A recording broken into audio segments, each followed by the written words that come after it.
competitors. But he's such an arrogant prick that he thinks the best way, essentially, to steal the show and make himself look great in victory. Lashing out with Lash Legend. This fucking segment. I mean, it was fucking horrible, but like I was, we had someone accuse someone else of having butt implants on national television. A wrestler at that. I can't let that go. Like, this was like, it was so horrible, but I still, like, there's something about it I appreciated. I don't even know what. I don't either. And I'm horrified at the prospect of the match. I think it was a butt implants line. She was so mad at her that she had a fake butt. Oh. Which, of course, she denied. So, Lash asks, was your mom... Asks? That's, I guess that's what I said. Yeah. It was still drunk. I'm not drunk. Lash asks, was your mom just a groupie? Or was she everyone's groupie? That is a groupie. I was going to say. A groupie is not exclusive. I am not a rock star, all right, clearly. But as I understand it, the groupie, by definition, is everyone's groupie. If someone has built fences, so to speak, it's not a groupie anymore. It's a girlfriend. Yes. Nikita did not deny, by the way, that her mom was everyone's groupie. She said she was a free spirit and taught her not to be judgmental. Lash says, you're only trending because you're in the same show as I am. What are you and your butt implants gonna do?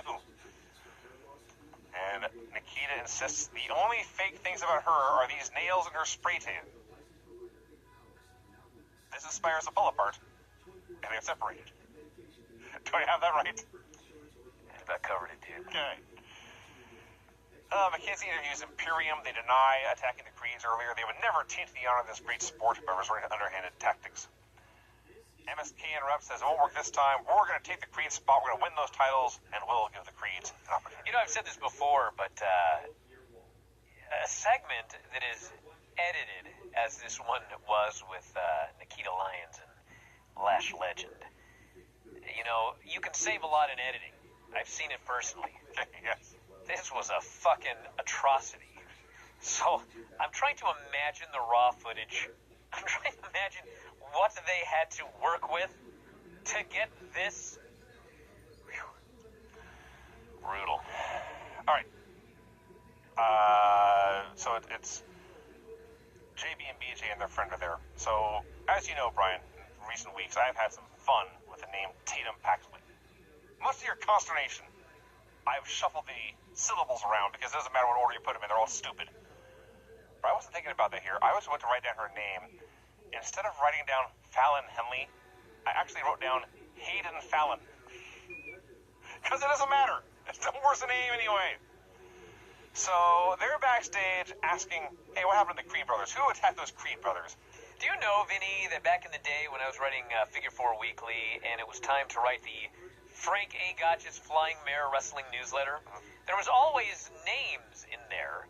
And what I did, because it was so long ago, was I would bust out the phone book. You guys remember that? I do, yeah. Yeah, there's a book with everyone's fucking phone number in it. That sounds like a series. You know, going on the internet today, and there's all this privacy stuff, like, you know, we care about your privacy, you know, make sure you do this or that or whatever. Back in the day, your fucking name, address, and phone number was in a book that everybody got. So anyway, I would go through this book, and I wanted to make sure that I didn't use someone's name that lived by me. So I would find one person's first name, and then I would randomly turn the page and get one person's last name. And that's how I came up with all the names for the Flying Mares, totally random. None of them as fucking shitty as these NXT names. How do they come up with names so bad? How? Like, my point is, even a random name generator comes up with better names than Tatum Paxley, Fallon Henley, Grayson Waller. I don't mind Grayson Waller. What's the other guy's name?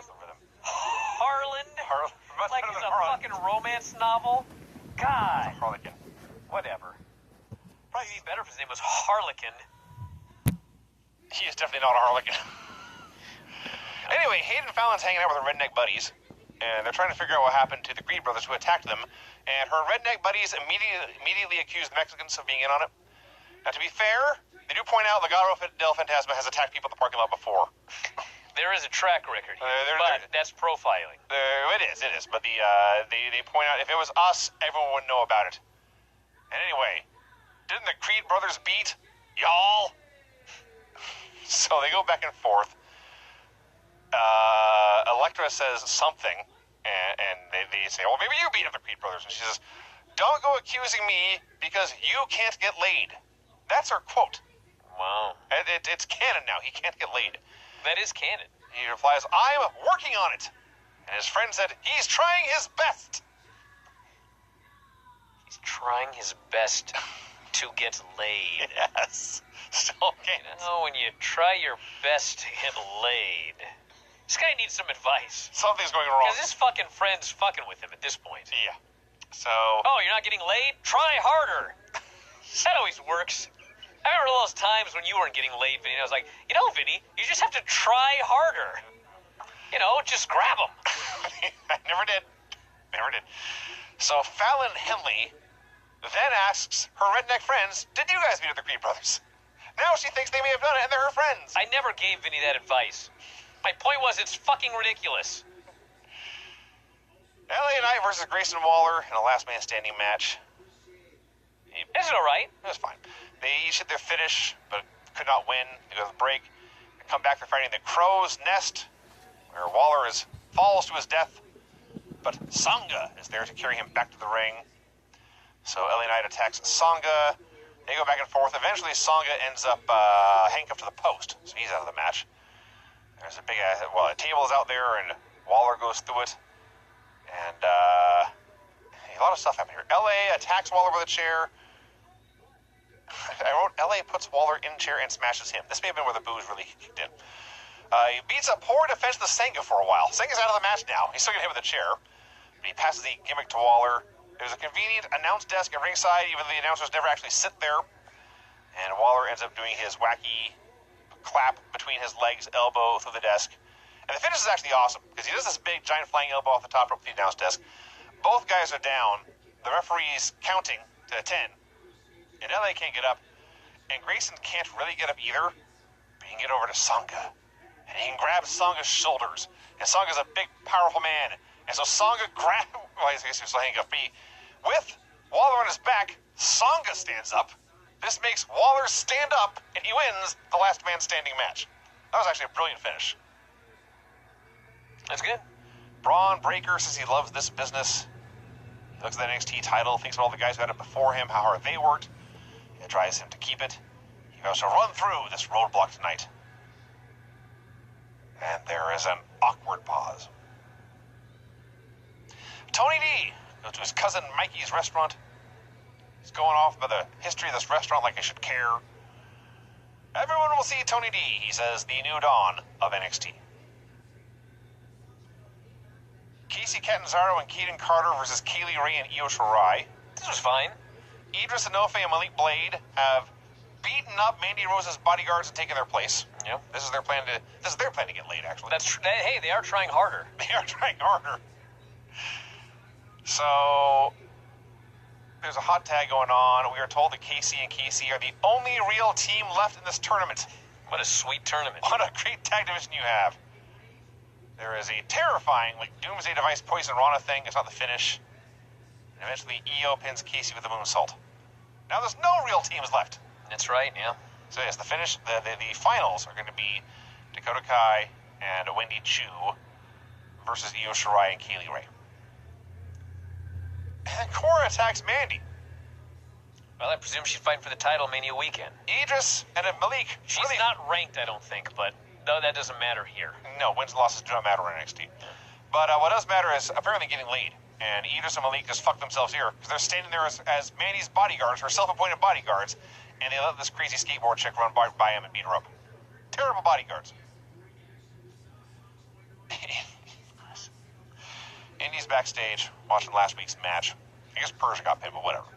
So, Persia, Parada, and Duke Hudson arrive in a romantic weekend of fancy dinners and hot air balloon rides. And Persia and Indy start to bicker over who's the better member of the team. And I guess they agree to a match later, I guess. Persia and Duke then begin to make out. And Wade Barrett screams, "I don't know who I'm more jealous of." And Vic says, "What?" I mean, he's a handsome Australian, don't get me wrong, but... Mackenzie interviews Tiffany Stratton. So, this whole thing's over a necklace, right?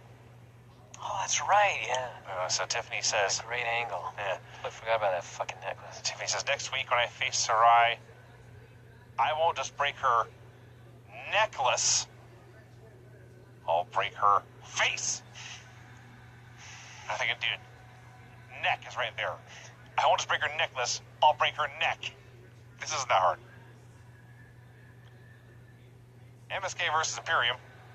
Hey, it was good while it lasted. Well, last it was good, but the crowd didn't care. They only saying, we want Creed. Well, it was because, for whatever reason, there are people in the Performance Center that hate MSK. And so they had to do the droning boos because they don't like them because of some shit that happened that no one on TV has any fucking clue what's going on about. All it did was hurt the match. I mean, to be fair, the non-shitheads in the Performance Center, they didn't cheer to, like, drown them out. They just sat there. So, yeah, this heat for this match was not good. But the wrestling was good. Well, it lasted. And the Creeds attacked for the DQ. Thank God I sat here for these 2 hours wondering what happened to the Creeds to watch this DQ and this... Bro, these fuckers got in the ring, and I don't know how much you were drinking. There was carnage. If you thought you were hallucinating, you weren't. This was wanton, dangerous destruction. This was not a safe Brock Lesnar style beating where you know he fucking causes he's like Godzilla trouncing through a village, but he didn't hurt anybody. Yes. Whereas these guys, every suplex. I can't believe nobody was killed. Yeah. One guy got suplexed accidentally onto another guy. It's one thing when it's a plan, because then everyone knows what's going to happen or whatever. But one guy just got killed, and then another guy gets fucking thrown on top of him that he wasn't expecting. Yeah. And the guy that was being thrown was expecting to land on the mat, but he landed on a guy. Yes. And then another guy got, like, overhead, shoot belly to belly, and he has to do a fucking forward roll because he almost landed on his head and died. This was not good. This was like, I'm all for, I like the Creed brothers. With the right team, they're exciting and they can have decent matches, but fuck. I saw this and I'm like, you guys are off TV. You are off TV. Go back to fucking train, because fuck me. If I were in charge of this company, I can't put them in the ring right now. They're gonna kill somebody. I'm not even joking. No. This was so scary and dangerous. Okay, that is how I saw it. So it wasn't just the booze. Yeah, everything was completely out of control. And there were bodies flying and landing at awkward angles, not the way you're supposed to do it. Yeah, no good.